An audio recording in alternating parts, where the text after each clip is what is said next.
I believe that every movie adheres to the 29-point story structure. No matter if the writer outlines first or if they dive in blind, the end product follows the same 29 beats. Rogue One, a Star Wars story, is my 41st piece of evidence. Thanks to 5-year-old spoilers, I knew going in that a spectacular tragedy was about to unfold, and it did not disappoint. I won't fixate on the wasted deaths of Jin, Bodhi, and Baze and the satisfying arc they could have received from a second movie. No, instead, I'd like to give mad props to the powerful narrative that created such a mighty reaction from me and sparked hours of diatribe that my poor furniture still endures. Significant reshoots aside, Gareth Edwards coordinated the first plot hole addressing standalone Star Wars installment with all the needed changes and fan service. He faced down an increasingly jaded fandom with a talented cast and the benefit of narrative momentum. But his secret weapon was the tight hold he kept over the 29-point story structure. Let's begin. A tight focus on the core elements of the protagonist's personality, inner conflict, and situation. We meet Jyn Erso just as she's forcefully separated from her father, to the benefit of the Empire, then catch back up with her in lockup. And we meet Rebellion Intelligence Officer Cassian Andor as he catches up with news about a space Nazi mega weapon nearing completion. Where, why, and how the protagonist exists in their world, with a focus on why they don't quite fit in. Jin's father sends information to the rebellion via a defector. Then Jyn is forcefully rescued from Imperial custody and delivered to the middle of the rebellion. A singular event that's never happened before, and is destined to lead the characters away from their status quo. The daughter of an Imperial scientist is tasked with a mission by the rebellion.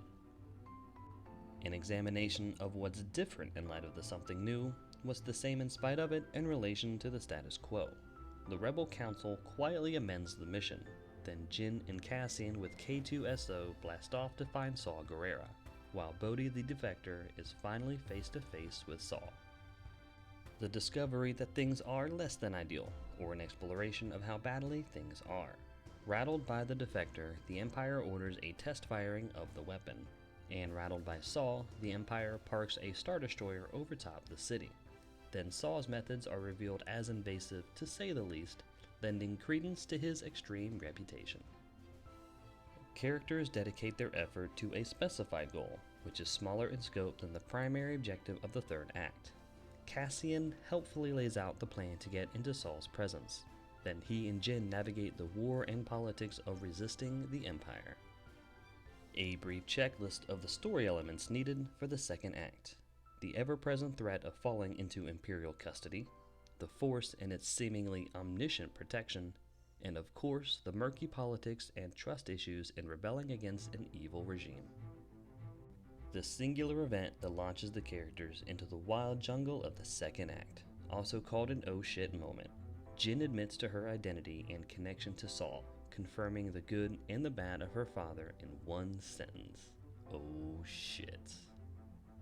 Characters must learn all new rules and expectations distinct to this adventure. Cassian laments being locked in a cell, especially as he's being psychoanalyzed by Sharut, while Jyn faces Saw for the first time in years and navigates his erratic paranoia, and dismisses any involvement in rebellion matters. Then Tarkin orders the test fire to begin. Characters showcase their ability to grow in the areas this adventure requires, typically through external means. Cassian makes contact with Bodhi the Defector, and Jyn lays eyes upon her father's recording as he details his work and his sabotage. Characters face legitimate and understandable reasons to deviate from their stated convictions, agendas, or desires. Whatever plans anyone had for the foreseeable future have been cancelled on account of a cataclysmic death beam from orbit, and they band together and escape despite their earlier tensions and mysteries. An escalation of problems that vex the characters. It's revealed that Tarkin has already teased out the source of the defection, and that Jyn, Cassian, and the Mod Squad are headed to that very location. Jyn, now the only person in the galaxy with knowledge of her father's sabotage, weighs the prospect of non-involvement. Characters evolve internally by utilizing everything they've gathered and learned.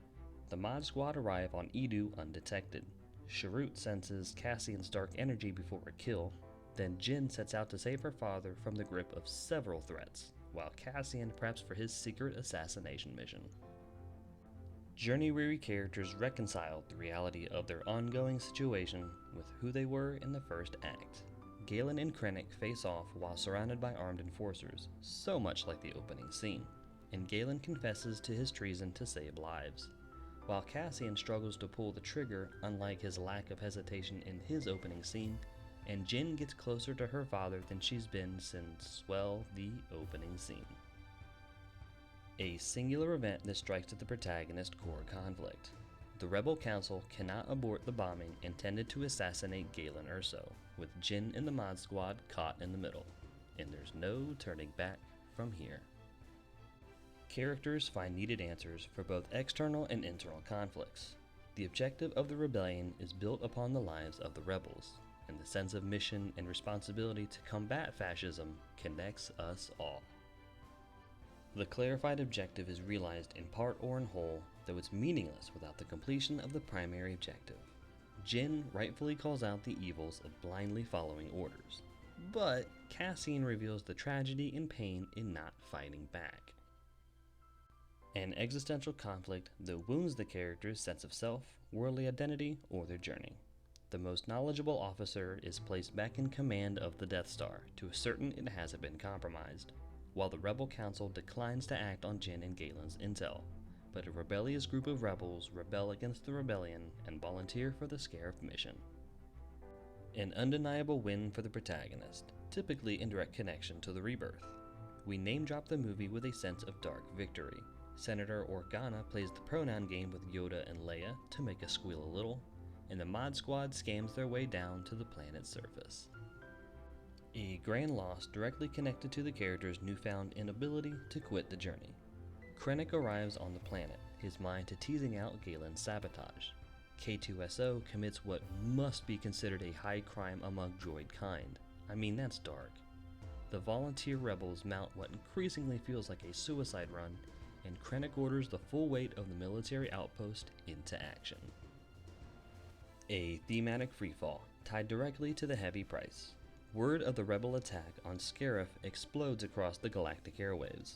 AT-ATs chase the rebels, the rebel fleet shows up in force, and all hell breaks loose. A singular event that robs the protagonist of seemingly any chance of success. The shield gate closes, cutting off the Mod Squad's only escape. Characters cannot return to their starting personas, and must turn to face the primary objective. Jin and Cassian focus on finding the Death Star plans, while Bodhi focuses on establishing communication to the Rebel fleet, and we're treated to some good old classic World War II-like Star Wars battle sequences. Characters move towards the climax while utilizing the major swings and sneaky misdirections of the story. Jin's opening scene nickname is the final hint to the Death Star plans. K2SO revisits the theme of self-sacrifice for the mission. Krennic enters the fray, aiming for a third standoff in one movie, and the rebels absorb a series of blows to their dwindling roster, yet hope perseveres with a deep faith in the Force. The final confrontation between the protagonist and the antagonistic force. Jin gets to the antenna and loads the Death Star plans, while the rebels shove a couple Star Destroyers down the shield gate's gullet, and Krennic tries his best at a villain monologue. The singular event where the protagonist finally confronts their place in the status quo. Jin sends the transmission, completing the sabotage started by her father so many years ago. The direct aftermath of the climax. Jin relies on hope that all was not in vain. The rebels attempt to book it out of the neighborhood, then Tarkin with the Death Star and Vader with a Star Destroyer arrive on scene. The consequences of the climax in relation to other characters and the status quo. Krennic is killed by his own creation.